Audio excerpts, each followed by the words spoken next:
Voici, l'obéissance vaut mieux que les sacrifices, et l'observation de sa parole vaut mieux que la graisse des béliers. 1 Samuel, le chapitre 15, le verset 22. Et je donne pour titre au message de ce matin les repères du serviteur. Moi, parler de repères en termes de caractéristiques, en termes de références.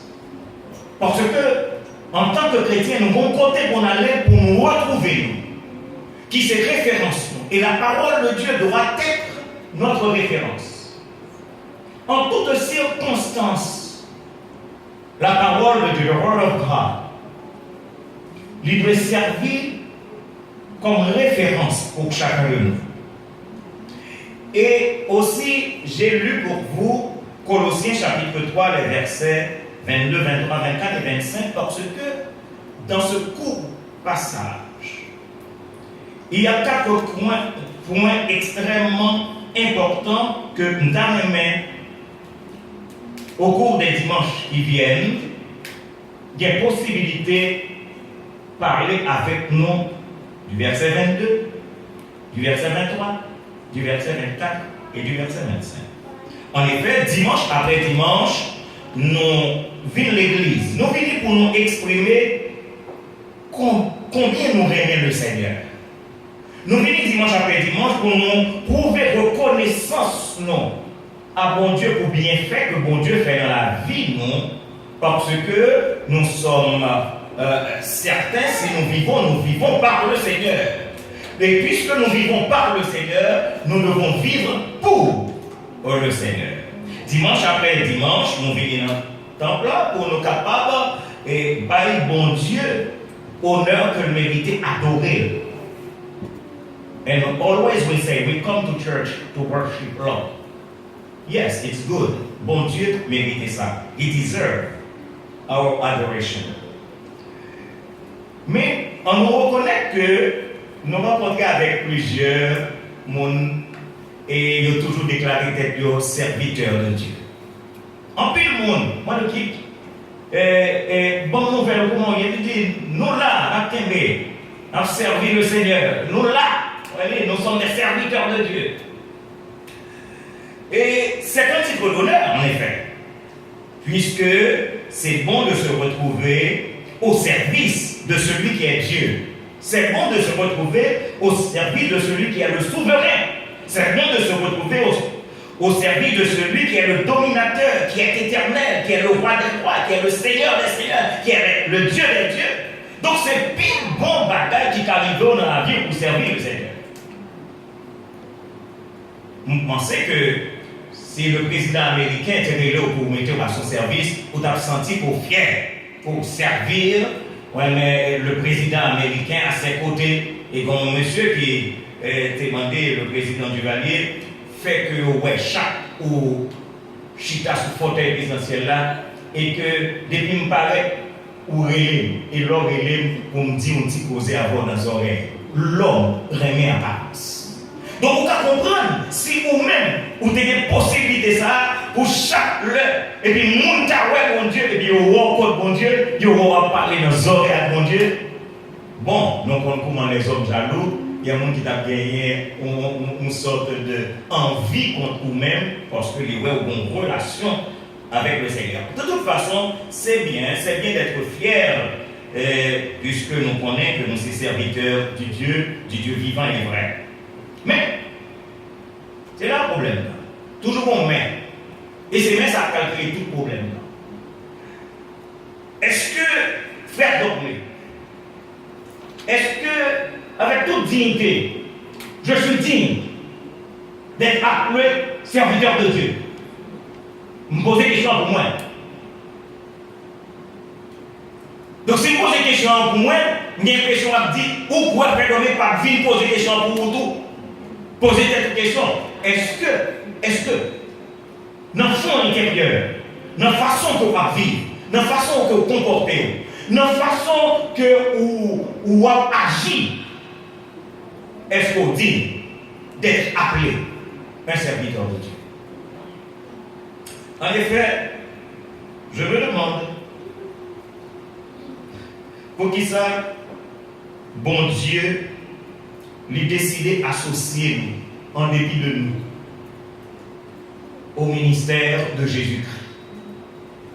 Moi, je vais me poser une question ça. Parce que si nous faire rétrospectif dans la vie personnelle, nous, on va voir comment bon Dieu fait accepter mon service. Bon Dieu t'a plutôt dans les anges pour servir, parce que les anges, ils t'ont fait le bien. Et d'ailleurs, l'ange Gabriel, le bon Dieu voyait la mission, l'a accompli bien. Mais le bon Dieu voyait moi-même à la mission. Est-ce que m'a compris bien? Et je me demande pourquoi Dieu, en dépit de la désobéissance de nos premiers parents, en dépit de la maladresse, je dis maladresse parce que on va comprendre un homme, tant que Adam, qui a une relation avec mon Dieu, là, ils font maladresse.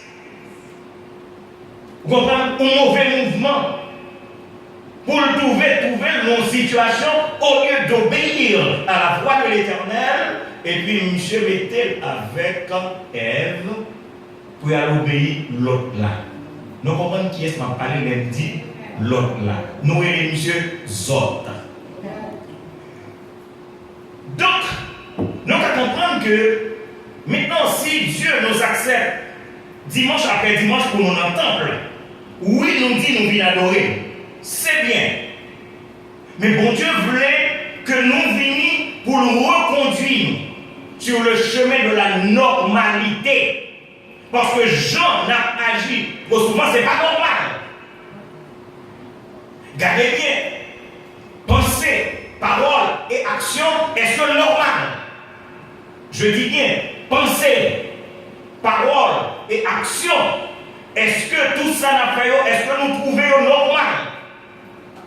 Si nous ne trouvons pas normal, alors que Dieu nous reconduit dimanche après dimanche dans un sanctuaire pour nous tendre de parler avec nous, c'est que bon Dieu a besoin de nous retourner à la normalité. Deuxièmement, non seulement Dieu voulait retourner à la normalité, bon Dieu voulait nous le sens, je dis bien le sens de la responsabilité. Nous songeons que nos premiers parents ont été faits pour une d'irresponsabilité. Bon Dieu voulait aujourd'hui à moi-même avec non seulement retourner à la normalité premièrement, deuxièmement, il a besoin que nous gagnions le sens de la responsabilité.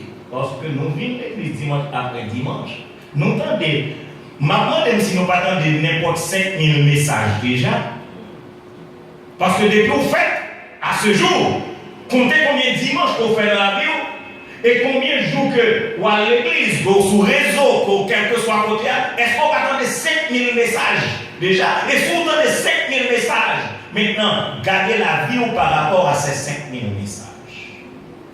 Bon Dieu voulait retourner sur le chemin de la normalité. Bon Dieu voulait voir le sens de la responsabilité. Et troisièmement, bon Dieu voulait élever au niveau de la dignité. Bon Dieu a besoin pour des chrétiens dignes. Bon Dieu voulait que leur dit c'est chrétien, oui c'est chrétien, et la vie montrait que c'est chrétien. Est-ce que c'est comme ça vrai? Alors, nous référons spécifiquement à la lettre que l'apôtre Paul a adressée aux chrétiens de Colosse, Colossiens 3, versets 22 à 25. Nous y relevons les repères d'un serviteur. Premièrement, le premier, c'est l'obéissance. C'est de ça que nous allons parler combien. Deuxième que nous allons parler des bons dieux, une chance encore, c'est la diligence. Et ça m'a expliqué. Troisième, qui dans le passage de Colossiens, c'est l'excellence. Et quatrièmement, c'est la conscience. Ça fait 4 messages. Je vais reprendre pour nous. Je vous dis, c'est pour l'obéissance. Le dimanche, c'est là pour la diligence. Oui, la diligence. Parce que souvent, quand il paresseux dans l'église de Jésus-Christ, ils vont même en avant, mais ils vont même faire battre. Troisièmement, l'excellence, tout sera fait pour mon Dieu. Bon Dieu fait tout ça le fait. Parfait. Où que tout sera fait, ou faire avec excellence, mais finalement la conscience. Dans l'Église, aujourd'hui, l'obéissance se mesure à l'aune. Est-ce que nous sommes en Haïti qui vont vendre l'aune toile? Ah, ancien haïtien pareil. En Haïti, on va acheter 3 zones toiles pour faire robe. On a l'ennemi pour faire pantalon. Mais maintenant, cela veut dire qu'on mesure la toile. De même, aujourd'hui, à l'Église, l'obéissance se mesure à la limite. À la limite. Parce que nous avons décidé qui ça l'a obéi, à qui ça va obéir. Je me souviens bien, un jour de l'église, je ne vais pas dire que l'église, parce que tout le monde l'a bien méchant pour l'église, si mal dit. Et puis, mon soeur, qui toujours a dit Amen, tout ça veut dire Amen. Tout ça veut dire Amen. Nous sommes contents. Et puis, petit caca dit, nous dernier là, il dit là, je ne vais pas d'Amen. Ou d'abord, nous choisissons qui ça nous veut. Mais nous ne pas prétendre l'évangile dans son intégralité. Alors l'obéissance, pour nos jours, se mesure à la limite. Mais nous-mêmes, nous avons besoin de mesurer à la limite du respect que l'on a pour Jésus-Christ. Il faut respecter Jésus-Christ. À la limite du respect pour son œuvre. À la limite du respect pour ses ministres, à la limite du respect pour son troupeau. Je dis à un premier monde qui Jean réfléchit à l'église de Jésus-Christ réellement et dit ah là c'est l'église de Jésus-Christ, mes limites. Ça fait Jésus-Christ, nous respectons. Si là c'est ministre Jésus-Christ, nous respectons. L'église ça c'est le troupeau de Jésus-Christ, nous pas fait rien pour une contravention avec nous qui met l'église là. L'obéissance doit se mesurer à la limite de la révérence. La révérence que l'on a pour Dieu. Dans l'église de nos jours, on fait la différence entre catholique là avec protestant. Catholique là, depuis qu'il ne veut pas passer devant le chien pour pas faire signe à croix. Lui tirer la révérence. Mais dans nos églises, moi-même, moi, je colle les chiclettes dans la chaise. Donc, nous avons beaucoup de problèmes. C'est une des raisons pour lesquelles moi, je voulais attirer l'attention de cette jeune église qui très bientôt va durer 3 mois. 3 mois, c'est un bébé. Je sais que vous revenez de différentes églises, parce que c'est une église d'occasion, c'est une église de circonstance. Vous revenez de plusieurs églises. Mais maintenant, là, vous sortez dans plusieurs églises, vous sortez avec plusieurs messes. Ça, bon messe qui prend dans telle église, ça, bon messe qui prend dans telle église, et puis, le rencontrer, ils ont tout côté messe qui ont venu. Et puis, ils ont voulu que c'est pour faire le genre messe là, les frères. Et chaque venir avec une autorité parce que vous voulez. C'est pour le faire comme ça. Et maintenant, je voulais rappeler nous à l'obéissance. À l'obéissance. Et très très rapidement, puisque Léa a parlé avec moi, m'a présenté nous premièrement, parler nous de l'obéissance camouflée. Nous avons le mot camouflage là. Est-ce que nous consacrons le camouflage? Camouflage, cela veut dire que c'est un bagage sans ouvert, c'est pas livré.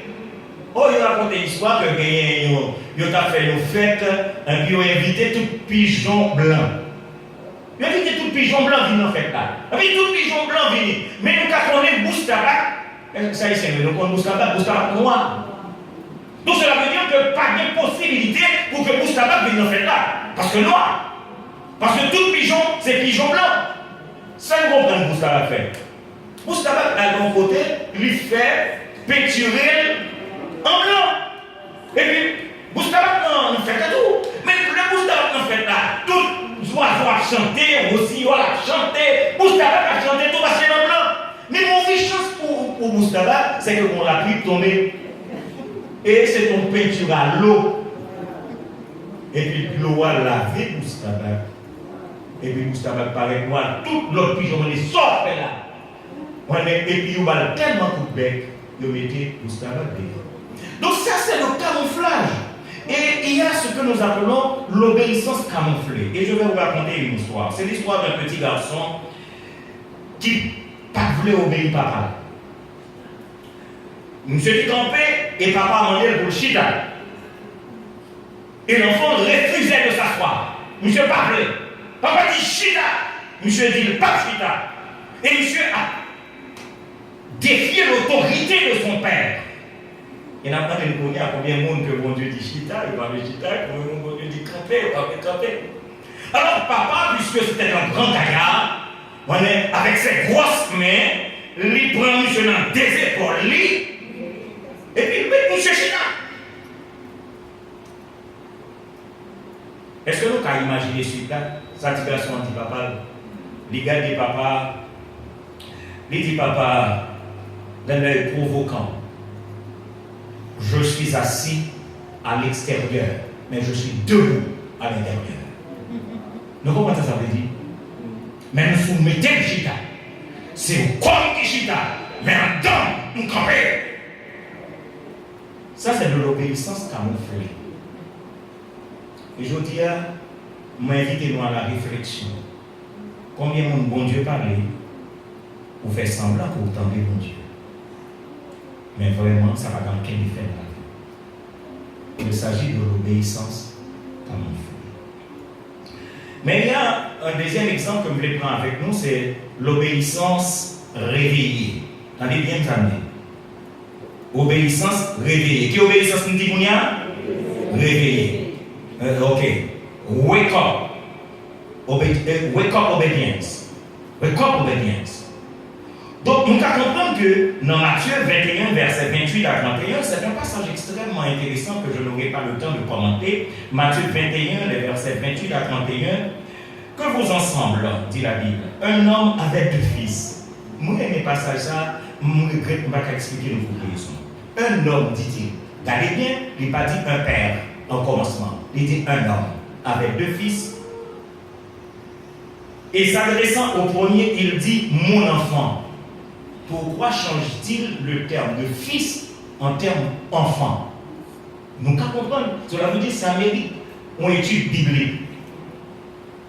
De changer mon enfant va travailler aujourd'hui dans ma vie. Est-ce que là tu suivez moi? Qui ça dit petit là va travailler ou qui côté dans ma vie? Petit là répond je ne veux pas. Virgule. Ensuite, il se repentit et il alla. Est-ce que vous comprenez ça trouver là? Papa, il dit comme ça, va dans ma vie, va travailler dans ma vie. Premièrement, il dit, je ne veux pas. Deuxièmement, il se repentit, il se leva et s'en alla. S'adressant à l'autre, il dit la même chose à l'autre. Et ce fils répondit, je veux bien. Et regardez, il n'a pas dit, je veux bien père, il dit, je veux bien Seigneur. Est-ce que nous la suivons? Est-ce que la suivons? Parce que nous faisons la différence au niveau de ces deux fils. Je veux bien Seigneur. Et il n'alla pas. Premier a dit, je ne veux pas. Et il alla. Deuxièmement dit, je veux bien Seigneur. Et il n'alla pas. Lequel des deux a fait la volonté du Père? Bonne question. Ils répondirent le premier. Et Jésus leur dit, je vous le dis en vérité, les publicains et les prostituées vous dérangeront dans le royaume de Dieu.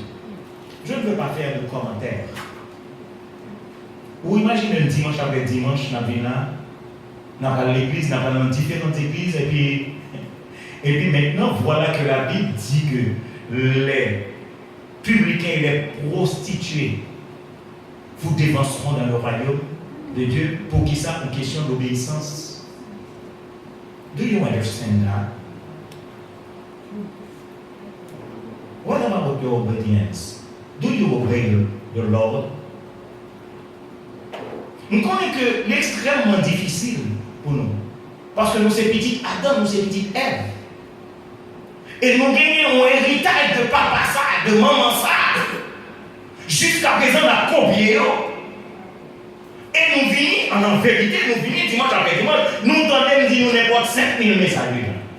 What happened to you? Something is wrong. Moi, besoin que nous pensions nous-mêmes. Méditer ce passage-là, Matthieu 21, parce que l'obéissance est réveillée chez le premier enfant. Malgré le pas d'aller, mais finalement, il repentit, l'obéissance est réveillée. L'obéissance, on est quitté en sommeil, il est réveillé. Il est parti. Combien de monde qui change? Troisième obéissance, c'est l'obéissance expérimentée. Premier que ça a monté, c'était l'obéissance camouflée. L'obéissance camouflée. Vous entendez ça? L'obéissance camouflée. Mais espérez que mon Dieu fait personne dans nous par l'obéissance camouflée. Deuxièmement, on dit c'est l'obéissance réveillée. Oui, nous avons longtemps que on est là faire mon nom. Mais Jodia, peut-être 5000 unième. Mais sermon que vous entendez, attention, même si nous ne parlons pas de 5000 avant, mais derrière ça, vous entendez. Obéissance réveillée. Maintenant, l'obéissance expérimentée. L'obéissance expérimentée, nous avons dit en relation à ce que nous appelons la logique de la philosophie. Il y a 3 lois dans la philosophie.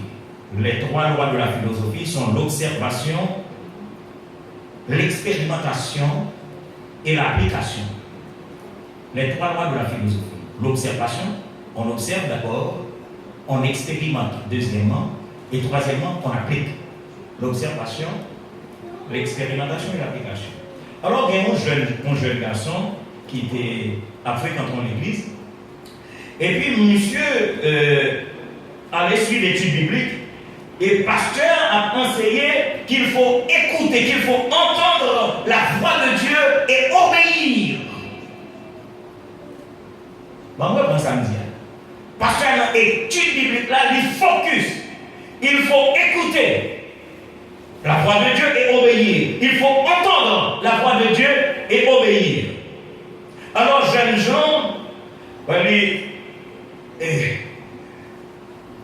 lui demander, est-ce que jusqu'à présent, est-ce que mon Dieu parle à mon toujours? Est-ce que c'est vrai? Je pense qu'il a parlé là. Est-ce que jusqu'à présent, mon Dieu a parlé avec nous? Et après l'étude là, je suis sorti pour aller prendre un café avec quelques amis. Et puis, le film pour un café, il prend la machine pour aller à la caille. Et puis, monsieur, pendant la machine là, pensez à venir dans tête, est-ce que mon Dieu compte parler avec nous toujours? Et puis, monsieur dit la fond prier. Il dit, mon Dieu, si vous compte parler avec nous, parle avec. Ça va quand j'arrive nous, on demande, mon Dieu, parle avec. Parle avec.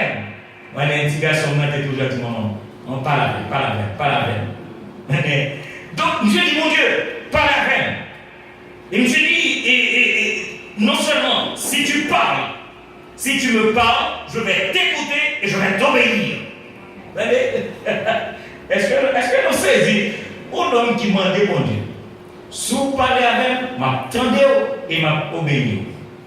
Et pendant que monsieur a continué votre livre, et puis, monsieur senti dans le silence de son cœur, il y a qui dit à l'acheter une bouteille de lait qui a 4 litres. Vous imaginez, on pensait parce que c'était tout, à l'acheter une bouteille de lait, 4 litres de lait. Nous, même ici, nous sommes allés acheter lait par litre, la caille. Voyez, monsieur s'est protégé, monsieur dit, Seigneur, je ne sais pas la veille, je ne sais pas c'est où dit ça me sentit là, c'est où dire. Et puis, monsieur continuait votre livre, mais pensez à toujours à retourner dans tête libre, à acheter une bouteille de lait qui est 4 litres.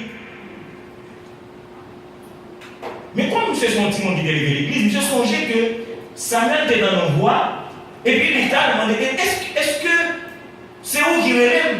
Et il entendait que, il dit comme ça, allez, demandez, on est dit le Seigneur, on est que vous tentez de parler avec vous, c'est ça l'État. Alors, monsieur dit, bon, dans ce cas, si c'est vous par la peine, même Jean qui parle avec Samuel, bon, on va l'acheter 4 litres là. Monsieur va l'acheter 4 litres. On teste, pas vrai? On teste d'obéissance. Mais monsieur pensait que l'acheter 4 litres, c'est pour la caille. Et puis monsieur, pour monter machine là. Pendant que monsieur passait première avenue, deuxième avenue, cinquième avenue, sixième avenue, il est dans sixième avenue, et puis à l'intersection, bon voit qui dit retourner dans le sens contraire dans 7e avenue. C'est tout mais ça n'a pas cela. Et puis même voix dit comme ça, ou te dit me parler ou obéir, tourner dans 7e avenue. Et monsieur retournait dans 7e avenue. Il retournait dans 7e avenue et lui ouais plusieurs cailles, mais toutes cailles ont des lumières lumière. Et puis mon caille qui va une lumière là-dedans. Un petit voiture rester là devant le caille ça. Je dis, ça va passer là. Et quand il le voit, il dit encore, ou te dit me parler ou à obéir. Et à partir de ce moment, monsieur garé voiture là. Et puis, monsieur attend. Et puis voilà que le senti a dit, à frapper dans la porte ça et remettre l'aide là. Je dis, tant mieux. Nous doit dormir la caillou. Ils ont tiré les lumières.